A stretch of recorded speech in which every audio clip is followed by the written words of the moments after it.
Bonjour, bonjour, c'est Emmanuel de Joyeux No Code. Aujourd'hui, plutôt que de vous montrer comment faire une automatisation, j'aimerais vous parler de la vraie vie de développeur, des galères qu'on peut parfois rencontrer et de comment y faire face. La vérité, c'est que parfois, on a envie de faire des scénarios hyper propres, des requêtes hyper propres, mais on manque de documentation claire, on manque parfois aussi de compétences ou de connaissances, et il y a aussi un vrai enjeu qui est combien de temps on passe à faire face à ce problème. Est-ce que quitte à passer énormément de temps, on fait les choses hyper proprement, ou est-ce qu'on fait les choses de manière un peu à la bidouille, quitte à rentrer dans nos frais et dans nos créneaux horaires. Je ne sais pas s'il y a de très bonnes solutions, même si souvent j'essaye de faire le plus proprement possible. La vérité, c'est que parfois, j'ai un certain nombre de clients, j'ai un temps à leur accorder, je ne peux pas accorder une infinité de temps, et du coup, je décide de faire des choses à la mode bidouille en attendant que je comprenne mieux. Et j'aimerais vous donner quelques exemples là-dessus. Un premier exemple que j'ai là, c'est un scénario make qui comme ça a l'air trop stylé et très compliqué.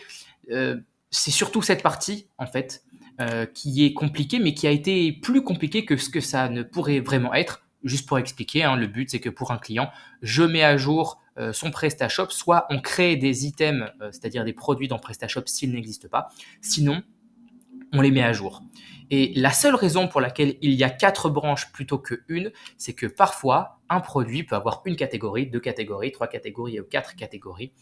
Et moi, j'avais envie que, pour simplifier la manière de travailler avec, j'aurais voulu qu'il n'y ait qu'une seule ligne et qui fasse un travail sur un tableau, sur une liste, sur un array, et qui sache si on doit travailler sur une, deux, trois, quatre catégories.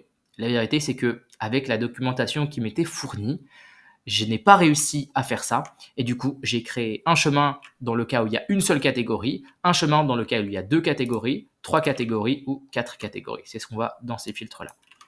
J'ai passé largement suffisamment de temps et il y a un moment où je me suis dit, bon, je suis déçu, mais tant pis, je mets ma rancœur de côté et j'avance parce que sinon, je vais juste y passer encore beaucoup trop de temps.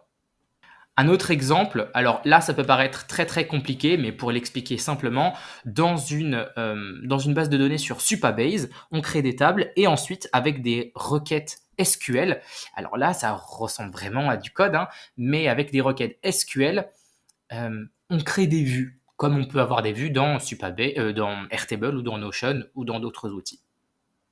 Là je voulais faire quelque chose qui me semblait absolument simple et logique, mais je voulais, dans un seul tableau, faire des calculs par rapport à des factures liées, faire des calculs par rapport à des avoirs liés, faire des calculs par rapport à des prévisionnels liés. C'est-à-dire mettre des données de plusieurs tables, en faire des sommes et les mettre dans une seule table. Le fait est que je n'ai pas réussi à faire ça et j'ai passé énormément de temps et j'ai essayé de découper en tout petits morceaux pour aller faire des tests. Voilà, j'ai fait un dossier pour tester sur des factures, sur des prévisionnels, mais le fait est que même en faisant ces tout petits tests, je n'ai pas réussi.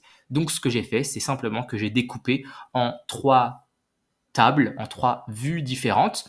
Une table pour les prévisionnels, une table pour les factures, une table pour les années. Et ensuite, dans mon outil de front, c'est-à-dire mon outil visuel, j'appelle ces 3 tables ou ces 3 vues. Et après, je me débrouille. Donc c'est de la débrouille, c'est du bidouillage. Ça fonctionne très bien. Au final, c'est juste que je suis déçu parce que pour le temps que j'ai passé, je me disais mais ça doit bien être possible. J'ai pas encore ouvert la boîte de Pandore et peut-être qu'un jour j'y arriverai, mais j'ai dû avancer. Et puis un dernier exemple que en fait j'ai traité ce matin, et c'est justement ce sujet qui m'a donné l'idée de cette vidéo, c'est que simplement je voulais importer des utilisateurs dans une autre base de données Supabase, et donc chaque utilisateur avait un Instagram, un Facebook, un LinkedIn, et moi en gros ce que je voulais faire c'était transformer cette visualisation en un seul je voulais transformer des objets en un array. Bon, ça parle pas trop, peu importe. Donc j'ai essayé de faire quelque chose de propre. Je voulais transformer ça proprement en array et ensuite, c'est-à-dire en une liste et ensuite les séparer en différents items et du coup ensuite les traiter. Bref, le fait est que je n'ai pas réussi à faire quelque chose d'aussi propre et j'ai un temps limité pour ce genre d'opération. Donc, j'ai décidé de le faire de manière un peu plus brute, mais le temps que j'ai passé à préparer ça est moindre finalement que le temps que j'aurais passé à faire fonctionner cette méthode. Aujourd'hui, ça marche. Mon scénario, d'ailleurs, il est en train de tourner. Il n'y a pas une seule erreur. Donc, même si c'est pas la manière la plus propre, au final, personne ne le voit. Au final, le résultat est parfaitement fonctionnel.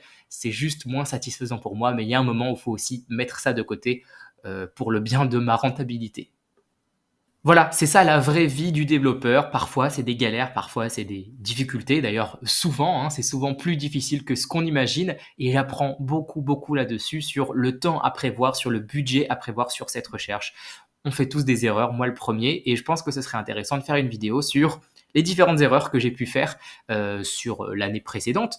Et je pense que ça aurait vraiment sa place sur cette chaîne. Je vous laisse me le dire en tous les cas en commentaire. D'une manière générale, si vous avez appris quelque chose, maintenant vous connaissez comment je fonctionne. Si vous avez appris quelque chose, mettez un petit pouce, commentez si vous avez une question. Si vous avez appris quelque chose, moi ça m'aide toujours, ça me booste et surtout ça peut aider à ma visibilité. Je vous remercie en tous les cas beaucoup d'avoir regardé cette vidéo jusqu'au bout. C'était Emmanuel de Joyeux No Code. À très très bientôt. Ciao ciao.